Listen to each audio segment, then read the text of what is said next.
Hello everyone, welcome to Echo Art with Carmella-T. Thank you for being here today. I am so grateful to have you on board. Thank you for jumping on board. Thank you for coming back. You know, we focus on creating with all recycled fabrics, materials, supplies, anything that we can think of, a way of giving back to our earth and giving our earth a hug. Now, I went to the thrift shop this morning and I got a bunch of fabrics for $1, and a lot of these are vintage, and you can tell by looking at the design. This one isn't. This one is a little bit newer, and I can tell because this is actually a blend. This is not cotton, but it's a lovely piece. And this is a newer piece also. Again, this is not cotton, it's a blend, but it's lovely. Look at the colors. The color is that coral with a nice bright green. It gives you the 70s vibe, but I think this was probably made in 2015, you know, maybe about 10 years ago. So maybe it is vintage for that. This is a nice piece, but it is, again, a blend. So this is not cotton. It's got cotton blend in it. Now this is all cotton, and this is lovely. This might be like a 70s vibe. It's got the nice little yellow in it and a beautiful red. So I think this is more of a 70s vibe. I love it. And these are some nice pieces of green and teal. And you have a pinstripe here, and this is all cotton. And you can even feel the ridges a little bit here, kind of the layered effect. So this is a lovely piece of cotton, a fat quarter. This is a pinstripe going back to the 80s, definitely vintage, a thin piece, a fat quarter. Just a lovely, because I got all these for $1. Now this one I paid 50 cents for. I got a couple of pieces, and I love the strawberries and the daisies.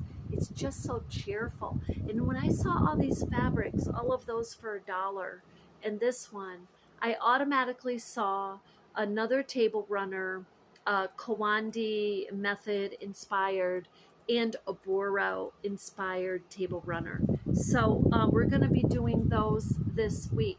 Will I make them as large as I've been making them? I might not. I might make them a little smaller, just using the square pieces that we have that are about 17.5 by 17.5. That's a pretty good size for a centerpiece for a table.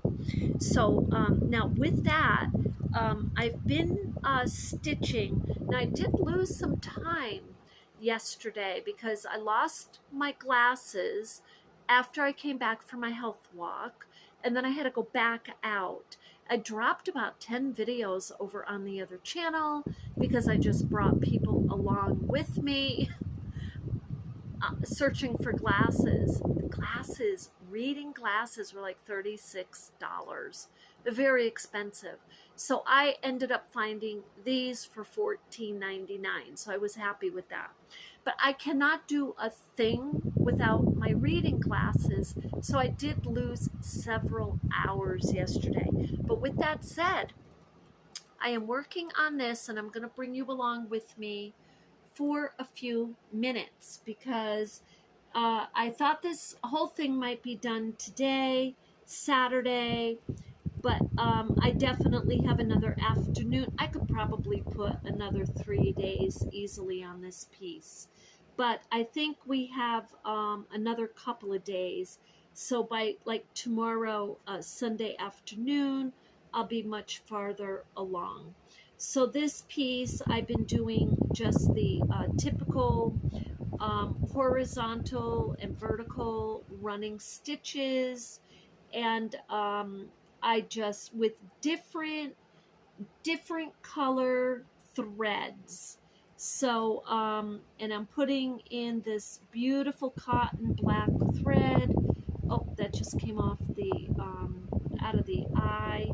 But I'm doing this one because I feel like it will kind of create a nice contrast between the backing here, or the base, the shawl, silky piece, and the black thread. So I gotta see where I am here. Okay. So I'm just doing some running stitches. Now with that said, I am also kind of jumping back and forth a little bit, continuing the shibori effect. Now what some people are like, well, I'm not interested in the shibori. I really don't care about it. But what the shibori does, the shibori effect, I'm going to take the needle out of that thread and just leave that for a moment, because I'm going to get another, let's see here, this is what I'm looking for. I'm looking for my green thread, because I want to show you a little bit more about this piece that I'm working on, and see if I can get, well, just use this needle, I guess, and the eye is good enough here. Okay, so what I'm doing is using running stitches, but I'm going different ways in direction of the running stitch, but I'm not just going in different ways. I'm following, if you can see here, I'm using my phone so I can get a better view here. If you see here, this fold is going, it's going vertical or parallel to this one over here, and it's perpendicular to these words. It's lack of a better way to explain it, but this is horizontal and this is vertical. So what I'm doing is I'm starting from the back. Now I have decided I am going to give this a backing, and the reason is I do have the back of it. I'll show you the back of it in one of these next videos or so. So I'm just kind of going along this fold, and the difference is I'm going along the fold that the piece has created, and I'm also giving it just a little bit of a snug pull. And what happens with that is there are more little crevices created. Now I could do more sashiko stitching along and in those crevices, or I can leave them simply as they are for decor. So I'm coming up here because I want to get this piece sewn on. So that's the little bit of difference, is that the running stitches will be going different directions and creating texture or folds. So that's how, that's what I'm doing right now. And I'm going back and forth on these pieces. I'm working on this little bow or bird effect, and I'm working on the other bows or bird effects. I'll show you those in a moment and show you how far, because they're not done, they're WIP. So now I'm going to just come back this way, and I need to turn this so I am, whoops, comfortable with what I'm seeing. So I bring it back over here, and I make sure there's nothing underneath here to get sewed together accidentally. And I've had some near misses on this piece for that. Every time I turn it around, I'm like, I gotta make sure my crocheted fringes. So you see how that's starting to take effect. And I can straighten it out and just have my running stitches and make it nice and flat, just like I did this piece. Okay, I didn't do any real pulling.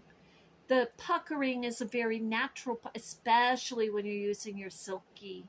When you're using your silky, thin fabrics, the puckering is a very natural part of your Boro Sashiko. So, and I mean, you do have pieces that come out completely flat. That's true. And but that's for the aesthetic of this particular piece. That's kind of what I'm going for. Okay. So I wanted to share that with you today. Now I'm going to take this off just so I don't get my finger on that, and show you the other bow I was working on this afternoon. So I went back down here to where the sunflower is, and I did a few stitches on this little bow. So that's really, really small. You see the running stitches there. I wanted to get this in place. And so that's not nearly done, but it's the beginning. And then I'll be coming over and adding more petals to the flower. And I worked a little bit over on this patch, and I may have shown you, yeah, I did show you this one. This one you saw. No, it's another patch I worked on, this one. And this one, instead of doing a complete seed stitch, what I'm doing are tiny little stitches, and yes, with the concept going all different directions, but some of them might be a little bit like just like a little running stitch instead of like a teeny tiny, like this one came out teeny tiny, but some of them will be more like a small running stitch like this one. So you might see more that will be more visual. So that's kind of where I'm at right now with this piece. I wonder if you're working on a piece, if you, I know some of you said you're definitely getting out your fabrics and you're getting ready to work, and I think you're kind of waiting to see kind of where Carmella ends up with hers. So very soon, there's a couple things too. One more thing I'll share with you. Sorry, this is catching the, I have a stand there. But now when I hold the piece up, I held it up, I noticed a couple things, and I'll do it this way. So a couple things is I was noticing how the beautiful floral shawl piece was falling, and I loved it kind of falling just a little bit over like the next pieces, the patches that are there. And I'll have to show you in the next video what I mean. But it gave me a really good idea on how to play around a little bit with just the sashiko stitching onto the black floral piece. So I have a few ideas, and I'll be sharing those with you. So, you know, on a piece like this, we take our time, we just let our creativity flow and just give it the love and attention that it needs. So with that, I'll see you in the next one.